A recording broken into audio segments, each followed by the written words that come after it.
할렐루야. 우리 주님의 크신 사랑이 오늘 이 밤에 사랑하는 모든 여러분들과 함께 하시기를 주님의 이름으로 축원합니다. 사랑하는 여러분, 우리 예레미야서 37장 말씀입니다. 예레미야는 좀 독특한 방법으로 시간이 흘러갑니다. 쭉 말씀이 진행이 되어서 시드기야까지 와서 예레미야 이제 이 이스라엘이 바벨론에 넘어간 역사까지 다 기술한 후에 우리가 몇 주 전부터 다시 이 시간의 흐름이 과거 여호야김의 시대로 돌아와서 그때로부터 조금씩 다시 진행이 되었던 것을 봅니다. 그리고 오늘 본문 말씀은 이 여호야김 다음에 여러분 여호야김을 지나고 그리고 바로 오늘 시드기야 곧 이 남유다 왕국의 마지막 왕의 이야기를 기술하기를 시작하였습니다. 이와 같은 흐름은 여러분 바로 역사적인 시간의 흐름이라기보다는 하나님께서 이스라엘의 마지막에 대한 여러분 그들의 죄악상과 또 하나님께서 그들에 대한 심판과 그들의 회개를 촉구하셨던 그 말씀들에 대한 여러분 주제의 흐름을 우리가 볼 수가 있는데요. 우리가 잠시 한번 그래도 이스라엘의 역사의 그 마지막 부분을 기억을 한다고 한다면 오늘 본문 말씀 1절에 보면 여러분 요시야의 아들 시드기야가 왕위에 올랐다라고 이제 기록이 되어 있습니다. 여러분 이 오늘 본문 말씀에 나오는 이 시드기야 유다의 마지막 왕은 사실 누구하고 형제였냐면 바로 우리가 잘 아는 여호야김하고의 김하고 형제가 되는 것입니다. 그러니까 여러분 이스라엘의 마지막 세 왕 중에 가장 마지막 왕인 시드기야 왕과 그리고 끝에서 세 번째 왕이었던 여호야김이 서로 형제인 거예요. 다 요시야의 아들들이었습니다. 그러면 마지막에 이 두 번째 끝에서 두 번째 왕은 누구였느냐? 바로 오늘 본문 말씀에 고니야라고 표현이 되어 있는 여호야긴입니다. 그래서 여호야긴은 바로 여호야김의 아들인데 여러분 그의 치세가 딱 3개월밖에 되지 않아요. 우리가 잘 아는 것처럼 이 끝에서 세 번째 왕이었던 여호야김이 여러분 죽게 되잖아요. 아주 비참한 죽음을 하나님께서 예언하시고 그대로 비참하게 죽게 되는데 그의 아들 여호야긴이 여러분 그 왕위를 잇게 되고 그는 딱 3개월 만에 여러분 바벨론의 포로로 끌려가게 됩니다. 첫 번째로 끌려가게 된 바벨론 포로 된 첫 번째 포로로 끌려간 사람들 중에 가장 유명한 사람 중에 하나가 바로 이 유다의 끝에서 두 번째 왕 여호야긴이라고 할 수 있을 거예요. 그래서 이 여호야긴은 그렇게 포로로 끌려가고 우리가 열왕기 하의 말씀에 보면 그래도 바벨론에 가서 나쁘지 않은 대우를 받으면서 거기에서 지내게 되는데 바벨론이 이 여호야긴 끝에서 두 번째 왕을 가져가면서 그러면 이제 유다의 왕이 남아있지 아니하니까 어떻게 하였냐면 바로 요시야의 또 다른 아들 여호야김과 형제였던 시드기야를 세우게 되고 여러분 그가 바로 이 남유다의 마지막 왕이 됩니다. 그럼 오늘 본문 말씀은 무엇을 기록하고 있는 거냐면 바벨론이 그렇게 자기가 세운 이 시드기야 여러분 이 왕이 왜 멸망할 수밖에 없었는가? 바벨론이 세운 유다의 왕이었는데 왜 바벨론이 다시 이 유다를 쳐들어가서 그를 여러분 무너뜨릴 수밖에 없는가에 대한 역사적인 이유와 또한 동시에 그 신앙적인 이유가 바로 오늘 본문 말씀 가운데 나와 있는 것을 깨닫게 됩니다. 그래서 오늘 이 37장 말씀과 우리가 다음 주에 보게 될 이 38장의 말씀을 통해서 이스라엘의 마지막 역사의 발자취를 다시 한번 돌아보게 되고 또 거기에는 하나님께서 정말 우리로 하여금 이 시대를 바라볼 수 있는 믿음의 눈을 보여주시면서 왜 시드기야는 무너질 수밖에 없었는지 그리고 왜 그때 하나님은 예레미야라고 하는 선지자를 통해서 그에게 말씀을 전하였는지를 우리가 깨닫게 됩니다. 여러분 오늘 보면 말씀해 보니까 이제 그렇게 해서 이제 시드기야 때가 되었다라고 말씀하시고서는 그때에 대해서 이 한마디로 정의를 해주시는데 여러분 뭐라고 정의를 해주시냐면 이때는 바로 2절 말씀에 기록이 되어 있는 것처럼 우리 2절을 함께 합독해서 읽겠습니다. 시작. 그와 그의 신하와 그의 땅 백성이 여호와께서 선지자 예레미야에게 하신 말씀을 듣지 아니하니라. 아멘. 할렐루야. 여러분 그들이 하나님의 말씀을 들었다고 했습니까? 안 들었다고 되어 있습니까? 듣지 아니하였다라고 되어 있습니다. 여러분 그런데 오늘 본문 말씀은 여러분 이 시드기야가 예레미야에게 청하여 기도해달라고 합니다. 여러분 이상하지 않아요? 말씀은 분명히 그와 그의 백성들과 그의 신하들이 하나님의 말씀을 듣지 아니하였다라고 되어 있는데 여러분 오늘 본문 말씀에는 이 시드기야가 사람을 보내서 자기를 위해서 기도해달라고 하고 또 시드기야가 그 또 두 번 오늘 말씀엔 두 번 나옵니다. 다시 17절에 보니까 몰래 사람들이 보지 않을 때 몰래 이 예레미야를 찾아가서 다시 한번 기도를 청하는 모습이 나와요. 여러분 그럼 우리는 이제 헷갈리는 거예요. 아니 하나님의 말씀을 듣지 않는다고 했던 이 왕이 왜 갑자기 하나님을 찾기를 시작하고 하나님의 선지자였던 예레미야에게 기도를 청할까? 그럼 오늘 이 말씀은 우리가 반드시 풀어야 되는 숙제 중에 하나입니다. 여러분 오늘 이 말씀은 시드기야 왕과 이 예레미야의 만남 중에서 여러분 세 번째와 네 번째 만남이에요. 우리가 구약 성경을 다 이렇게 통틀어서 이스라엘의 마지막 이 왕국의 역사를 보면 시드기야와 예레미야의 만남은 총 5번이 일어납니다. 근데 그 5번 중에 세 번째와 네 번째 만남이에요. 그 세 번째 만남이 바로 오늘 본문 말씀의 처음에 시작되는 부분입니다. 시드기야가 사람을 보내서 위하여 기도해 달라고 합니다. 예레미야가 하나님 앞에 기도하는데 우리가 아까 읽었던 이 3절 이하부터 7절까지 이어지는 그 말씀들을 쭉 보니까 10절까지 말씀을 보니까 그 가운데 하나님께서 어떻게 하시느냐? 이스라엘은 불타게 될 것이라는 거예요. 근데 이 사람들이 여러분 왜 하나님 앞에 기도를 청하러, 여러분 이 시드기야가 왜 예레미야에게 기도를 청하러 왔는가 보았더니 뭐라고 되어 있느냐면 그때 당시 한 가지 상황이 발생했어요. 그게 뭐냐면 바로 4절 말씀에 4절 말씀과 5절 말씀에 기록이 되어 있는데 우리 4절과 5절 말씀 함께 읽겠습니다. 시작. 그때에 예레미야가 갇히지 아니하였으므로 백성 가운데 출입하는 중이었더라. 바로의 군대가 애굽에서 나오매 예루살렘을 애워쌌던 갈대아인이 그 소문을 듣고 예루살렘에서 떠났더라. 아멘. 여러분 상황이 조금 달라진 거예요. 바벨론의 군대가 여러분 이스라엘에 쳐들어왔었습니다. 여러분 잘 아는 것처럼 예레미야는 이스라엘이 멸망할 것을 이야기했고 바벨론에 의해서 그것도 멸망할 것이라고 예언했는데 그때 바벨론이 정말로 쳐들어왔어요. 그리고 예레미야는 여기서 더 나아가서 이스라엘이 싸워서 이길 것이라고 예언하지 아니하였고 저 바벨론에게 저항하지 말고 복속하라고, 그것이 하나님의 뜻이라고, 너희의 죄악으로 인하여 벌어진 일이고, 그러나 저 바벨론에 들어가서 하나님은 너희들을 새롭게 할 것이라고, 여러분 오히려 바벨론에 굴복할 것을 예언했던 선지자가 바로 예레미야 아닙니까? 여러분 그러니까 이스라엘 사람들로부터 이 예레미야가 사랑을 받았을까요? 아니면 미움을 받았을까요? 잘 모르시겠어요 여러분? 너네 나라 망할 거야, 너네 나라 쳐들어온 나라 있는데 여러분 거기에 저항하지 말고 그냥 거기에 굴복해. 사랑을 받았을까요? 미움을 받았을까요? 그렇습니다. 여러분 미움을 받았던 선지자가 바로 예레미야였어요. 그렇기 때문에 시드기야도 또 그의 백성들도 그의 관원들도 여러분 이 예레미야의 말을 듣지 아니하였다, 그에게 주셨던 하나님의 말씀을 따르지 아니하였다라고 기록이 되어 있었던 겁니다. 여러분 그런데요 조금 상황이 변했어요. 이 쳐들어왔던 바벨론의 군대가 여러분 그 바벨론의 이 예루살렘을 쭉 포위하고 있다가 여러분 애굽에서 여러분 드디어 구원군을 보내온 거예요. 이스라엘의 요청을 듣고 구원군을 보내오니까 이 소문을 듣고서는 여러분 바벨론이 후퇴를 합니다. 그러니까 여기에서 어떤 마음이 생겼냐면 일말의 희망이 생긴 거죠. 예레미야의 말대로가 아니라 저 하나냐라고 하는 선지자가 이야기했던 것처럼 금방 다시 모든 것을 되찾아오리라고 했던 그 말씀대로 이루어지는가 보다, 여러분 이런 마음을 가졌던 거예요. 그리고서는 그래서 이 시드기야가 사람을 보내서 다시 예레미야에게 예언을 구합니다. 여러분 어떠한 바람이 있었을까? 여러분 이 이 시드기야의 마음속에는 혹 이 예레미야라고 하는 선지자를 통해서 주셨던 그 말씀도 변하였을까? 변하고 달라졌을까? 여러분 이것은 우리에게 무엇을 가르쳐 주냐면 여러분 시드기야라고 하는 왕이 어떻게 보면 알고 보면 굉장히 연약한 왕이었던 거예요.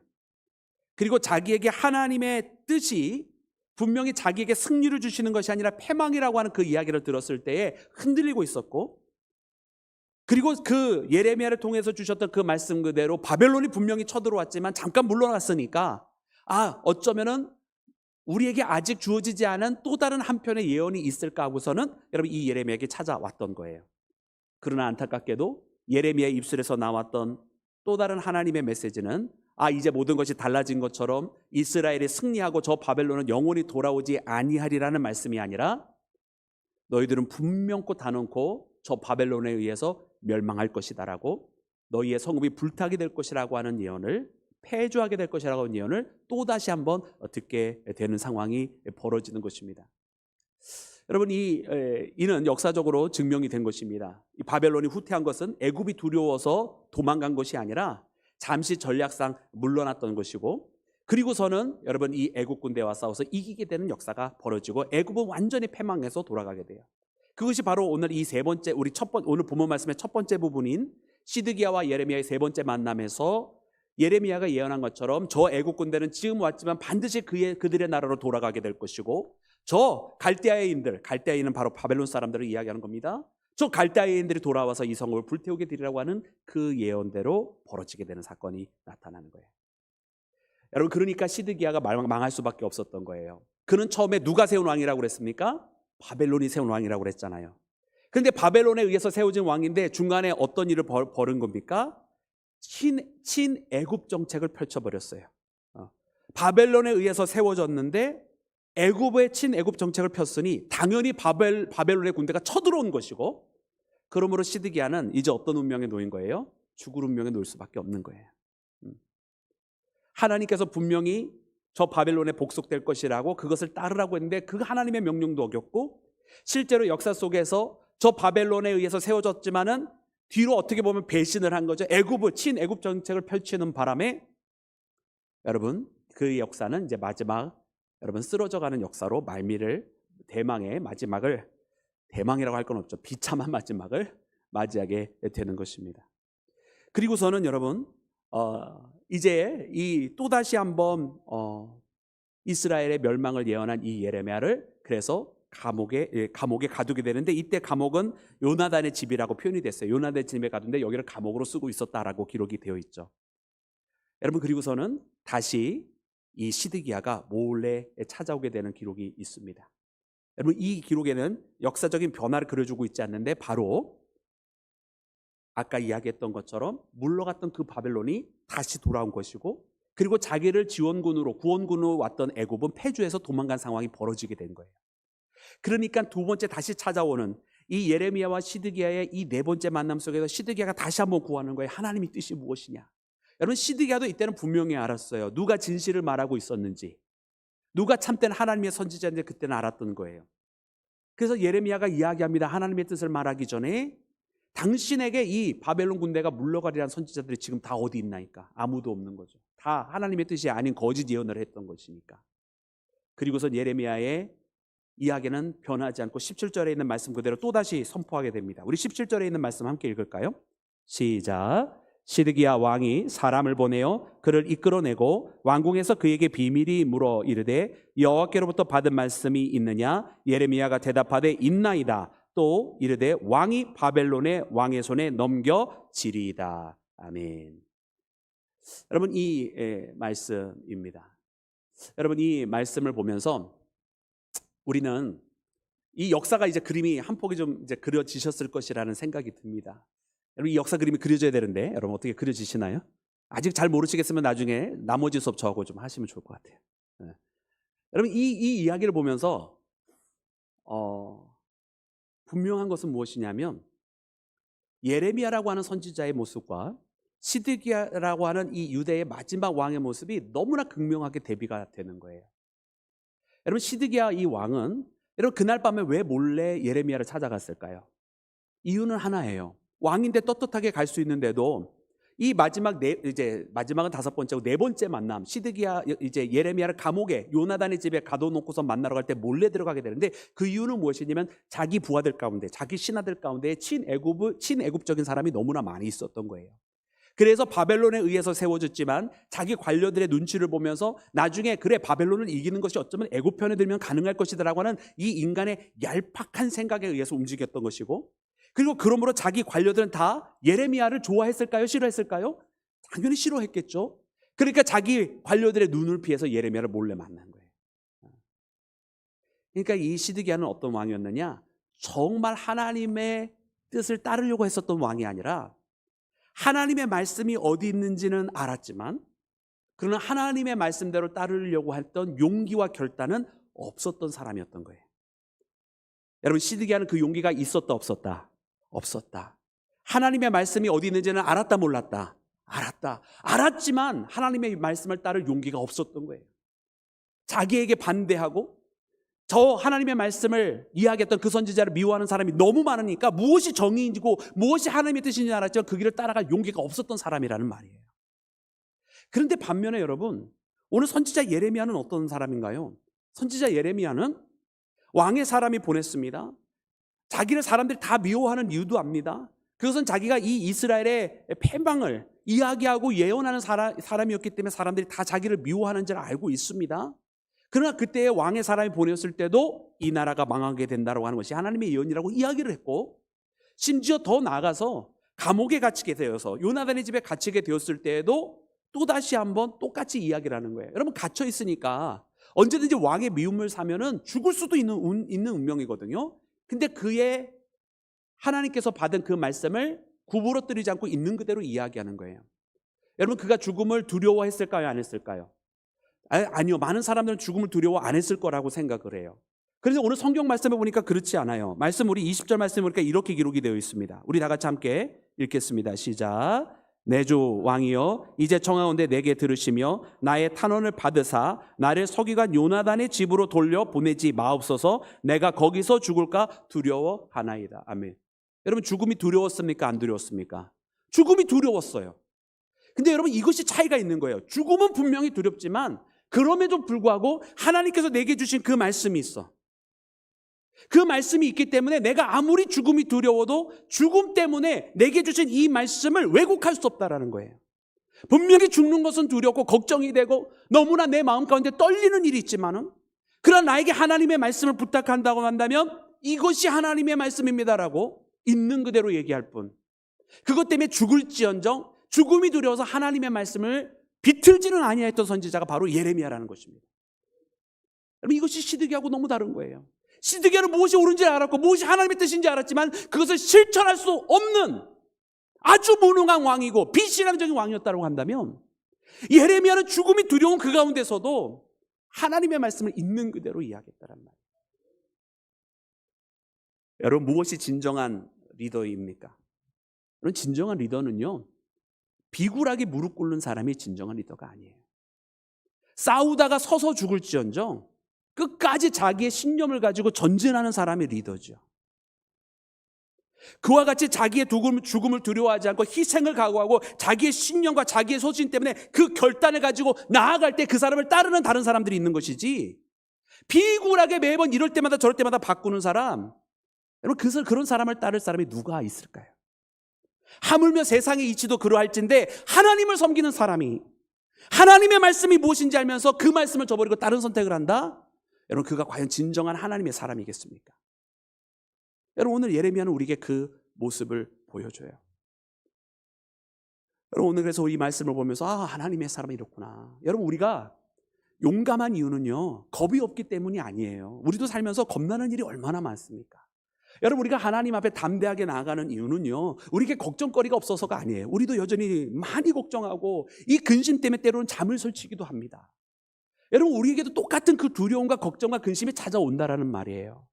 문제는 우리가 그런 걱정과 근심이 없는데 담대하게 나가는 것이 아니라, 그래서 죽음을 두려워하지 않고 용감하게 나갔다, 여러분, 그런 영화 같은 스토리를 쓰는 게 아니라, 말씀해 보았더니 그 죽음이 두려워요.